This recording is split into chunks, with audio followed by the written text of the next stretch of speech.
আমি তো আমার স্বভাবে ছুটে চলে আসবো। ওদের যে নিজের সন্তানের মতন দেখেছি,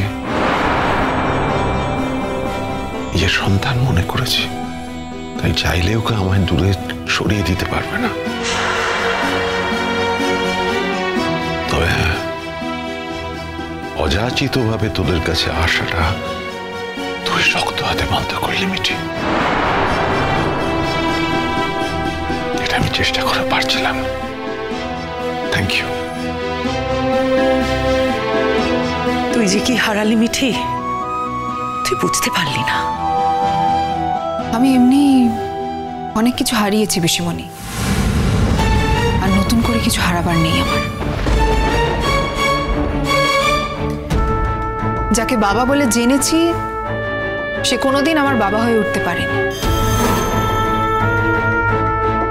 আর যাকে বাবা বলে ভেবেছিলাম সে সত্যি সত্যিই আমার বাবা হয়ে উঠতে পেরেছিল।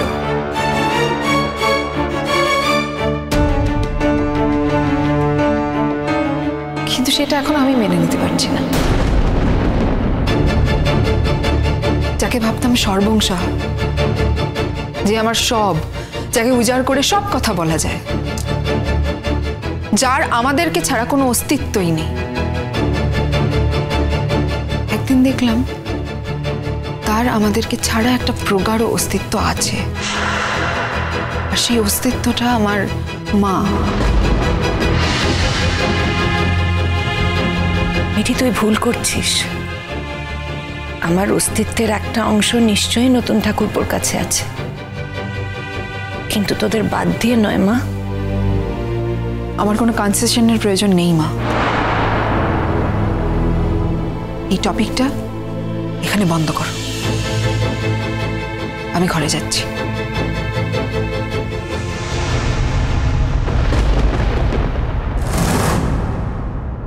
মা, তোমার শেষ প্রদীপটাও কিন্তু নিভে গেল। বাবিলের কথা আমি ধরছি না, কারণ বাবিল তো মিটিলের কথায় উঠে বসে। মিটিল যেটা বলবে বাবিল সেটাই করবে, ওর কথা ধরে লাভ নেই। কিন্তু এখন আমি বলবো তোমায়, একটু সংযত হও।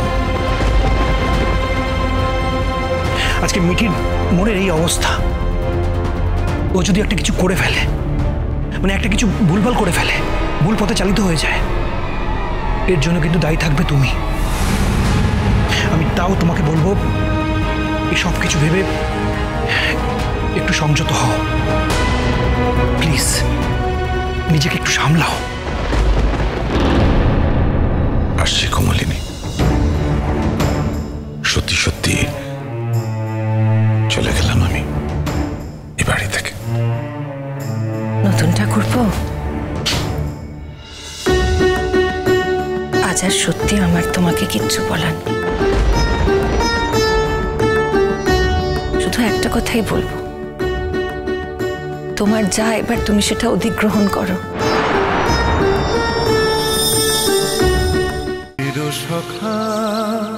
চিরসখা সোম থেকে রবি প্রতিদিন রাত ৯টায় স্টার জলসায় ও জিও হটস্টারে।